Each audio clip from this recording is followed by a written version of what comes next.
बहुत दिन का हो गया है दही, तो खट्टा भी हो गया है। ये मेरा पता है, मैंने फ्रिज में रख दिया तो ऐसा हो गया है, मतलब इसका जो बॉटम होता है ना वो टेढ़ा मेढ़ा हो गया।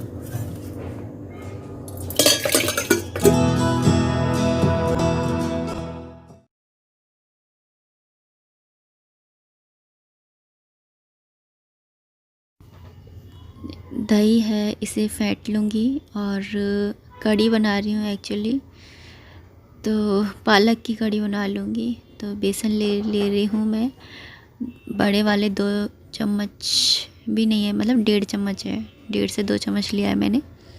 और उसके बाद में बेसन को भी फेंट लूँगी। काफ़ी बार बना चुकी हूँ वैसे आप लोगों के साथ में कढ़ी, तो मतलब सबकी फेवरेट है, ऑलराउंडर है ये। तो यहाँ पे मैंने बेसन को भी अच्छे से फेंट लिया है।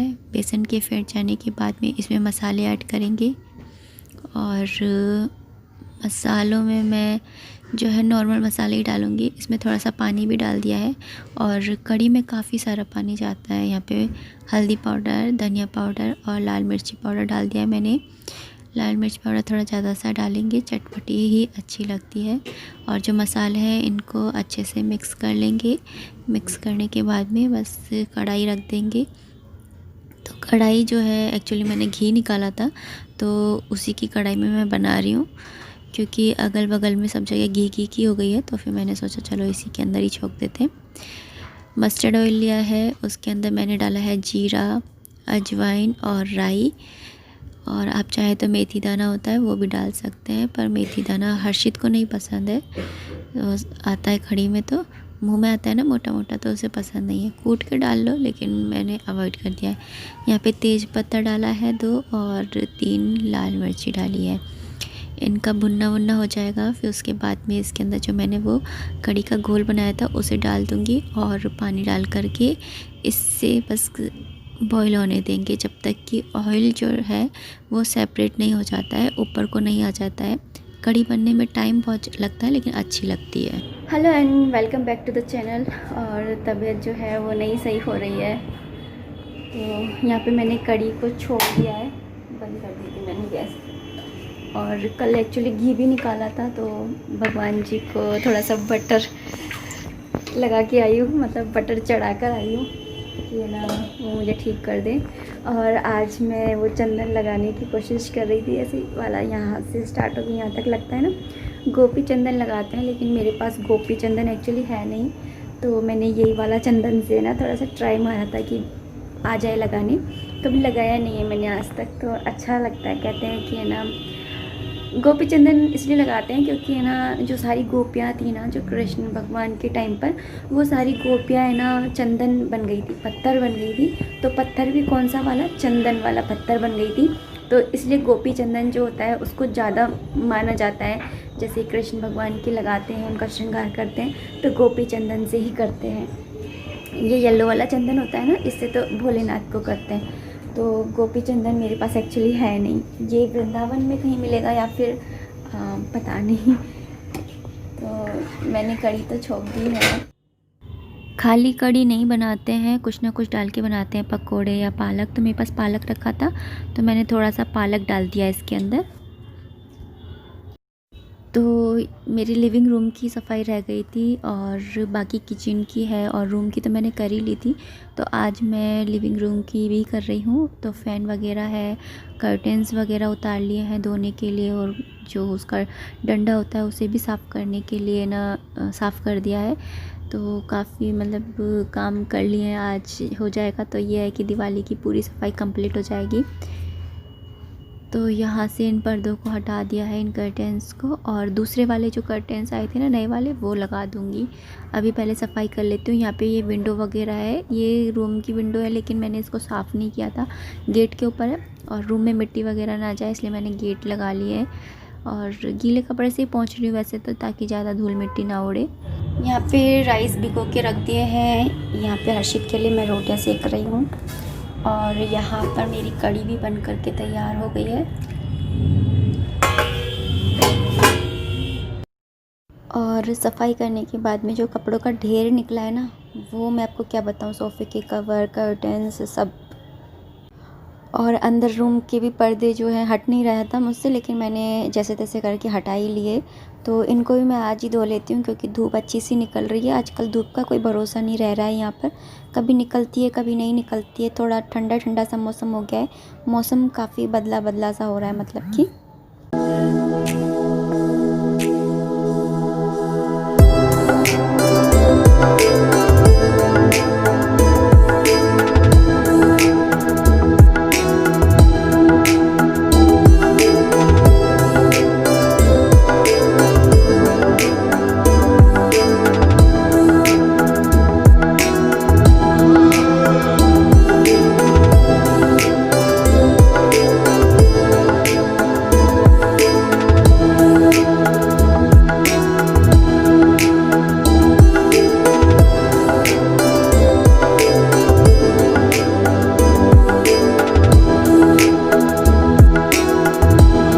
Welcome back to the channel. Radhe Radhe, कैसे हो आप सभी।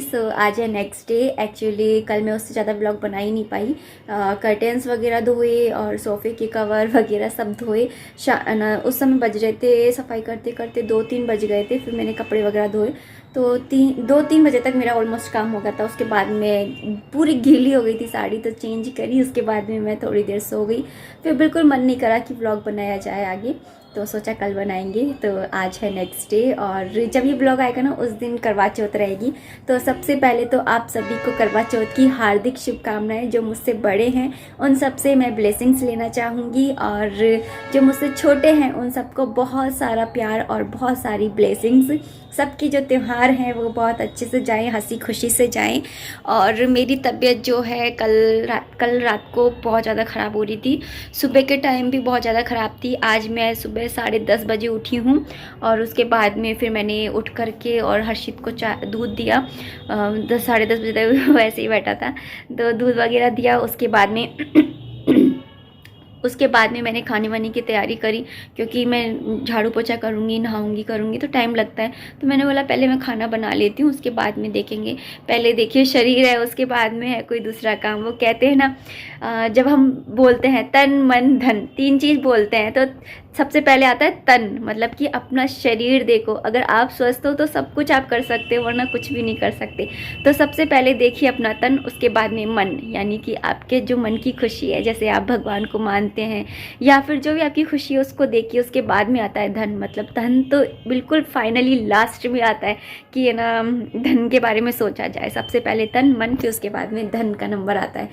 तो मैंने आज पूजा सुबह के टाइम तो की नहीं कि कितने बजे करी है मैंने पूजा, मतलब मुझे 12-1 बज गया था। हाँ, 1 बजे मैंने भोग लगाया था खाने का।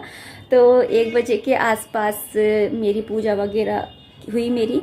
और खैर अभी तो शाम हो गई है और बस मैं इस ब्लॉग को एंड ही करने वाली थी, लेकिन मैंने सोचा उससे पहले मैं एक कमेंट है उसका रिप्लाई देना चाहती हूँ एक्चुअली। मुझे ये कमेंट था कि ना, भगवान जो है वो कुछ भी नहीं करते हैं, मतलब अच्छों के साथ में बहुत ही ज़्यादा बुरा करते हैं, और जो बुरे हैं उन्हीं का सपोर्ट करते हैं, उन्हीं का साथ देते हैं। तो देखिए ऐसा हमें लगता है कि वो ऐसा कर रहे हैं, लेकिन आपको मैं एक बात बताना चाहती हूँ। यह एक स्टोरी है, मैं बहुत ही ज़्यादा फेमस स्टोरी है। अगर आपने महाभारत देखी है तो आपको पता होगा कि श्री कृष्ण भगवान ने युद्ध के अंदर बहुत सारी ज्ञान की बातें कही थी, जो हमें जीने का अंदाज सिखाते हैं कि किस तरह से आप कठिन परिस्थितियों में भी पॉजिटिव रह सकते हैं। तो उस टाइम पे आपको याद होगा कि एक था अभिमन्यु, जो कि चक्रव्यूह में घुसना तो जानते थे लेकिन निकलना नहीं जानते थे। उस टाइम पर सारे जो बड़े बड़े योद्धा थे कौरवों की टीम के, तो उन्होंने ना सबने मिलकर के मारा था, लेकिन उनमें से एक था जयद्रथ।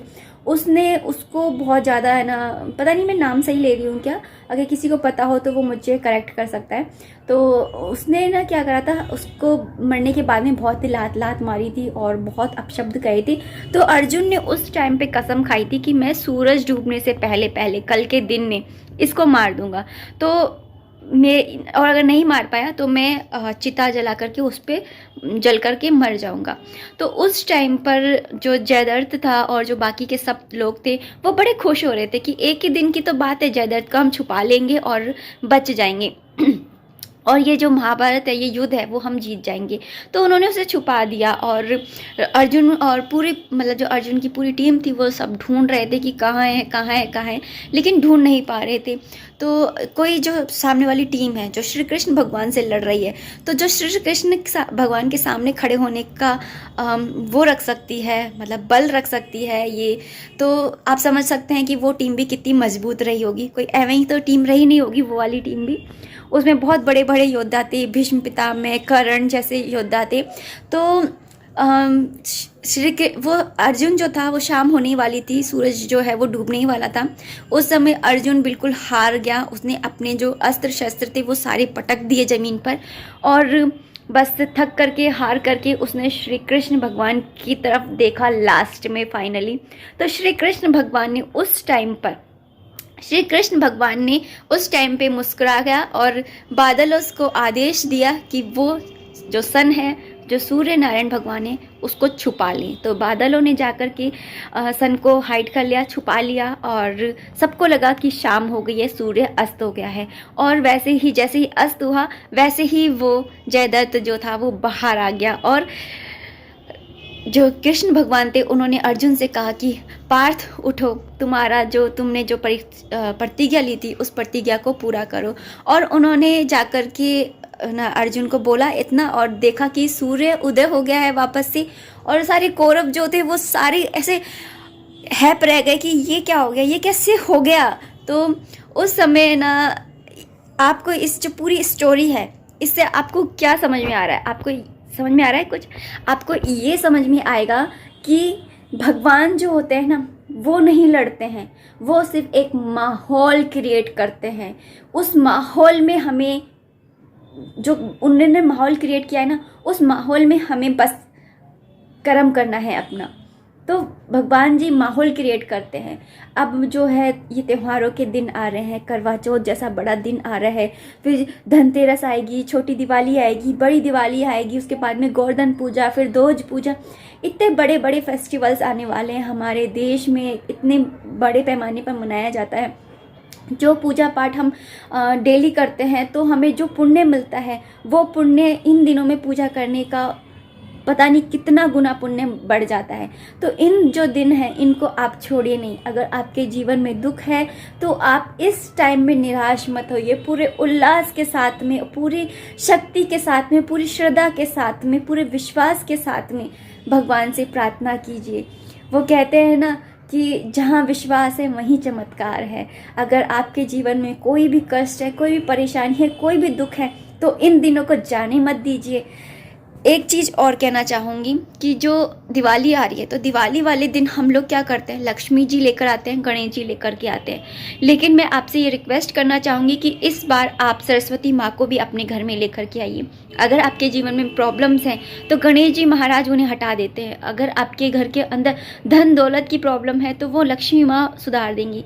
लेकिन अगर ज्ञान की कमी है तो सरस्वती माँ ही सुधार सकती हैं। और ज्ञान होना बहुत ज़रूरी है। आप अपने बच्चों को अगर जब तक संस्कार नहीं देंगे, जब तक आप उनको ज्ञान नहीं देंगे, तब तक वो ना तो जो रुकावटें हैं, जो विघ्न हैं, उनको हटा पाएंगे और ना ही धन को सही जगह पे कैसे लगाना है, कैसे कमाना है, ये नहीं सिखा पाएंगे। इसलिए लक्ष्मी माँ की पूजा करना, सरस्वती माँ की पूजा करना और गणेश जी भगवान जी की पूजा करना बिल्कुल भी मत भूलिए दिवाली वाले दिन। तो गणेश जी महाराज को ज़रूर अपने घर में लेकर आइए, लक्ष्मी माँ को भी लेकर के आइए, लेकिन साथ में सरस्वती माँ को भी अपने घर में लेकर के आइए और वो सब काम कीजिए जो उनको पसंद है। जब आप किसी को बुलाते हैं, समझिए आप अपने बॉस को बुला रहे हैं या अपने हस्बैंड के बॉस को बुला रहे हैं अपने घर पर, तो आप पूरी कोशिश करेंगे कि उनके पसंद का खाना बनाए। समझिए आप अपनी मम्मी को ही बुला रहे हैं अपने घर पर, तो आप उनकी पसंद का खाना बनाना चाहेंगे। उनकी पसंद की जो चीज़ें हैं वो आप करेंगे कि उनको घर में सफाई पसंद है तो सफाई करेंगे, ये करेंगे, वो करेंगे, जो उनको पसंद है वो करेंगे। तो आज जब दिवाली आने वाली है तो आप वो सब कीजिए जो माता लक्ष्मी को पसंद है, गणेश जी महाराज को पसंद है और सरस्वती माँ को पसंद है। तो बस इन्हीं सारे विचारों के साथ में मैं इस ब्लॉग को एंड करना चाहूँगी और पूरी उम्मीद करूँगी कि जो ये फेस्टिवल्स के दिन है ये आप लोगों के जीवन में खुशियाँ लेकर के आए, सुख समृद्धि लेकर के आए। यही मेरी दुआ है भगवान जी से आप सबके लिए। चलिए मिलते हैं नेक्स्ट वीडियो में। और कल तो रहेगी करवा चौथ। आज बताए मेरा 3-4 बजे तक काम निपटा था और उसके बाद में मैं सो गई थी दवाई लेकर के, क्योंकि मैंने मेहंदी तक नहीं लगाई है। और रात के ना 7 बज चुके हैं, शाम के 7 हो चुके हैं और सोच रही हूँ एक पोरवे लगा करके एक टिकड़ा तो लगा ही लूँगी, श्रावण सावन तो इतना करूँगी। और साड़ी अभी मैंने डिसाइड नहीं की है सच्ची में, बाय गॉड मुझे समझ में ही नहीं आ रहा कि मैं कौन सी साड़ी पहनूँगी। और सही बताऊं तो मेरे पास में कोई कोरी साड़ी है नहीं। कहते हैं कि करवा चौथ पे कोरी साड़ी पहननी चाहिए, तो मेरे पास में मेरी बुआ सास ने दी थी एक साड़ी, वो है, तो उसी को मैं शायद पहन लूँगी। तो दिखाती हूँ मैं आपको।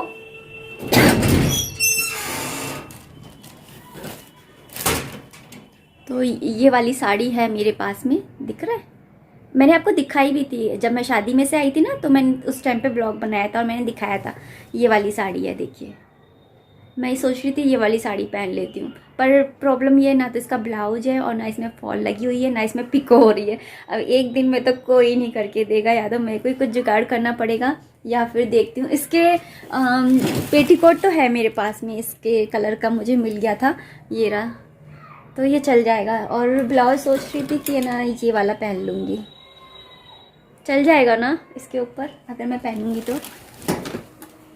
ये देखिए इस तरह से चल जाएगा ना, इसमें थोड़ा सा पैरेट ग्रीन का हो रहा है तो चल जाएगा। मुझे ऐसा लग रहा है मैं इसी को पहन लेती हूँ। सोच रही थी दिवाली तो ये है कि दिवाली पे बिल्कुल कोरे कपड़े पहनना ज़रूरी नहीं है, लेकिन ये है कि नए कपड़े पहनो, साफ़ सुथरे पहनो और हो सके तो रेड कलर के पहनो। तो उस दिन रेड कलर की साड़ी कोई पहन लूँगी, या फिर देखेंगे तब की तब सोचेंगे, लेकिन अभी फ़िलहाल तो मैं सोच रही हूँ इसी को ही पहन लेती हूँ। आप क्या कहते हैं बताइए, यही पहन लूँ ना, बताइए। इसके अंदर देखिए इस तरह से वर्क हो रहा है, ये वाला बूटे बूटे बन रहे हैं। बहुत ही प्रीटी सी है वैसे तो साड़ी, और पता नहीं मेरे पे कैसी लगेगी, क्योंकि इन दिनों में ना मैं बहुत ज़्यादा पतली हो गई हूँ। देखिए यहाँ से मैं आपको दिखाऊं, मैं यहाँ से ही अपने आप को है ना जज करती हूँ। यहाँ से दिख नहीं पा रहा है, दिख रहा है क्या? ये देखिए यहाँ से मैं बहुत पतली, मेरे जो ब्लाउज है ना यहाँ से पूरे उतर रहे हैं। बहुत ज़्यादा उतरने लग गए यहाँ से, पहले ही मेरे उतरते थे, क्योंकि ये सारे ब्लाउज है ना एक्चुअली मैंने सिला है और मुझे ना इतनी अच्छी भी सिलाई नहीं आती है। तो जो हैवी साड़ियाँ होती है ना उसके ब्लाउज मैं बाहर ही सिलवाती हूँ, इसलिए यहाँ पे घर में नहीं सिलती। घर में तो ऐसे डेली की जो साड़ियाँ होती है ना ऐसी टेम्परेरी, तो उनको उनके सिल लेती हूँ खुद ही, क्योंकि क्यों हम इतने 250 300 रुपये दें, जब सिलाई आती है तो ठीक ठाक मैं सिल लेती हूँ। वैसे मेरी देवरानी भी सिल लेती है। पिछले साल जो मैंने करवा चौथ पे साड़ी पहनी थी ना, उसका ब्लाउज है ना मेरी देवरानी ने सिला था, लेकिन अब इस साल तो कुछ डिसाइड ही नहीं था और पता ही नहीं था कि क्या करना है क्या नहीं करना। ये जो हेल्थ है ना इसने पूरी ऐसी तैसी कर डाली पूरे फेस्टिवल की, तो इसलिए तो मैं बोल रही थी ना, मैं तन होता है सबसे पहले, उसके बाद में मन और फिर उसके बाद में धन। धन की कोई वैल्यू नहीं है, सबसे पहले होता है शरीर। अगर आपका शरीर सही है तो सारे 30 त्यौहार बढ़िया, आपकी सारी जो आप कमाई धमाई करेंगे ना वो सुख संपदा वो बढ़िया। लेकिन अगर शरीर ही बेकार है ना, आप पड़े हो बिस्तर में, तो किसी काम की नहीं है कोई भी चीज़। और जब भी मैं ब्लॉग बनाती हूँ ना एरोप्लेन को जरूर जाना होता है। खांसी भी हो रही है, खांसी जुकाम को तो मैं पता है ऐसे लेती हूँ बिल्कुल यूं ही एवं ही, लेकिन ना ये पेट दर्द ने बहुत ज़्यादा प्रॉब्लम क्रिएट कर दी थी। लेकिन अब मुझे है ना अभी आज तो थोड़ा थोड़ा मुझे ठीक लग रहा है। दोपहर से मुझे बिल्कुल भी दर्द नहीं हुआ। और ना डॉक्टर के जाने की बात यह है कि करवा चौथ तक इनको बिल्कुल भी टाइम नहीं है, और मैं इनको ऐसे फालतू, मुझे ऐसा लगता है कि मैं इनको परेशान ना करूं, क्योंकि ये आएंगे थके हारे, पता है पूरे टाइम खड़े रहते हैं शॉप के अंदर, पैर दुख जाते हैं, और फिर आकर के मैं और अपने ये किस्से सुनाऊं कि मेरे को ये हो रहा है, मेरे को वो हो रहा है। अब मुझसे यही चीज़ नहीं होती है। तो और मैं इनसे कुछ कहती भी हूँ ना कि मेरे ये हो रहा है वो हो रहा है, तो मुझसे पता क्या कहते हैं, और उठ जा जल्दी सुबह सर्दी में। इनको बस एक यही चीज़ दिखती है कि मैं सुबह जल्दी उठती हूँ, इसलिए मेरे साथ ये सारी प्रॉब्लम्स होती हैं। मतलब मैं देर से उठूँगी तो मुझे कोई प्रॉब्लम नहीं होगी, बस मैं इनसे यही पूछना चाहती हूँ कि देर से उठने वाले लोगों को कुछ प्रॉब्लम नहीं होती क्या? तो चलिए अब इस वीडियो को यहीं पर एंड करते हैं, और हैप्पी करवा चौथ टू ऑल ऑफ यू। और चलिए अगर आपने चैनल को सब्सक्राइब नहीं किया है तो चैनल को जल्दी से सब्सक्राइब कर लीजिए, और अगर चैनल पर नहीं है तो पुरानी है तो कर ही लिया होगा, और लाइक कर दीजिएगा वीडियो को। कहीं से भी अच्छा लगा हो तो, मेरी बातें या फिर कुछ भी छोटा मोटा कुछ भी तो अच्छा लगा ही होगा, तो उसके लिए लाइक कर दीजिएगा, चैनल को सब्सक्राइब कर लीजिएगा। मिलते हैं नेक्स्ट वीडियो में, तब तक के लिए ये देखिए मैंने वहाँ रखी थी, ये यहाँ गिर पड़े हैं, ये देखो ये हाल है, ये हाल है। चलिए मिलते हैं।